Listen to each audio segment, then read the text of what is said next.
Well, you know, Democrats and Republicans aren't a category. The Republicans and Democrats differ, like on the rare occasions when I vote, and they're pretty rare. Sometimes I vote for Democrats, sometimes for Republicans, sometimes for somebody else.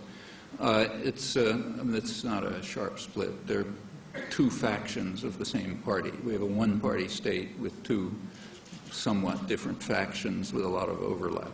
Business Party has a couple of factions. You find some differences between them. I wouldn't say there's no difference on the average. So what should you do in that case? Well, like everything, it's your own choice. Do you want to live in a democratic society, or do you want to live in the society we have, which, remember, is not a democratic society and is not intended to be? If you take a course in political theory here, I'm sure they'll teach you that the United States is not a democracy. It's what's called in the technical literature a polyarchy. That's the term invented by the leading democratic theorist, Yale professor Robert Dahl. But the idea is old.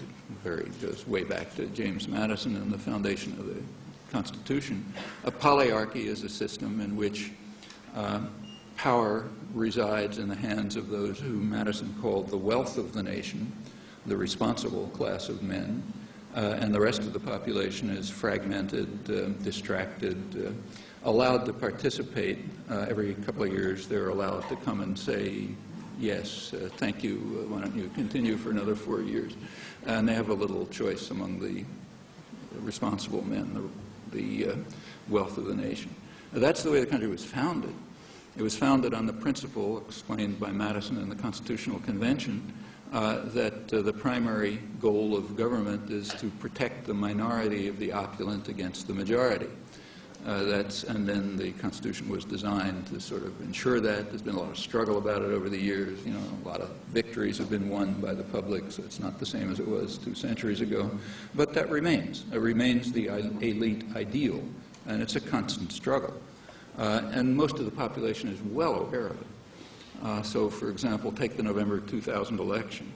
There was a lot of, among intellectuals, educated people, you know, university professors and people like that, there was a great deal of outrage about the stolen election, and article after article about the Supreme Court shenanigans and, you know, Florida, this and that, and so on.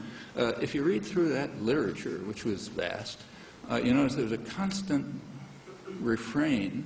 Nobody could understand why the public didn't care. You know, the public is a game among intellectuals. The public just didn't care. So, okay, the election was stolen. Who cares? It was never an issue among the public. Why wasn't it an issue? Well, you know, if you look at, this is a very heavily, the attitudes in the United States are very carefully monitored. Business wants to know what people are thinking. And in fact, there is, for example, at Harvard, at the Kennedy School of Government, a project called the Vanishing Voter Project, where they study closely the attitudes of people towards the government. It turns out on the eve of the election, so like before the election, you know, before Florida and the Supreme Court, about 75% of the population didn't think there was an election going on at all, at least as far as they were concerned. Their attitude towards the thing happening was that it's some kind of a business with involving rich contributors, political leaders, and the public relations industry, which is training candidates to say meaningless words that they don't understand, that they think will maybe pick up a few more votes. Well, that's only 75% of the public. So, of course, they didn't care very much, you know, if the Supreme Court happened to hand it over to one of them rather than the other. In fact, most people voted against their own interests, and consciously, because they knew it didn't matter much. They were supposed to vote on what are called qualities, not issues, like, do you like the guy, you know, do you want to be with him, or something like that.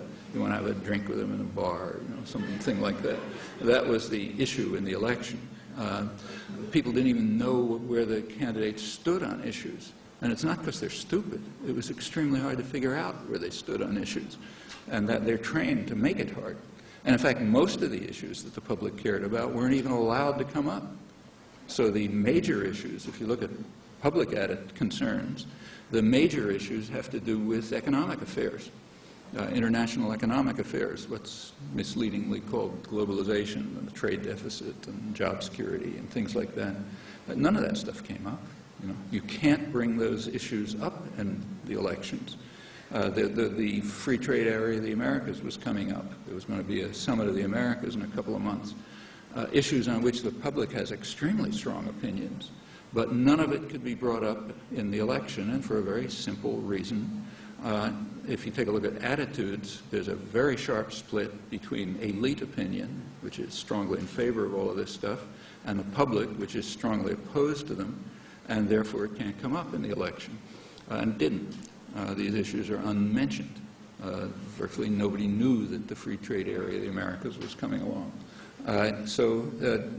What do you do? Well, you have to decide whether you want to live in a democratic society or not. If you want to live in the kind of society that, say, Madison envisioned, okay, that's a choice. But it's certainly not necessary. Over the last couple of hundred years, there has been a very substantial extension of the right of the population, of the ability to participate and make a difference. It's not overwhelming, and there's always a struggle to beat it back, but there's no reason why that can't continue. And that's the alternative. It's not a matter of naming one party or another, but just changing the whole framework in which politics persists, largely because of the extremely narrow concentration of economic power, which removes from the public arena most decisions that belong there. There's a major effort underway right now to reduce it even further. Well, you don't have to accept this.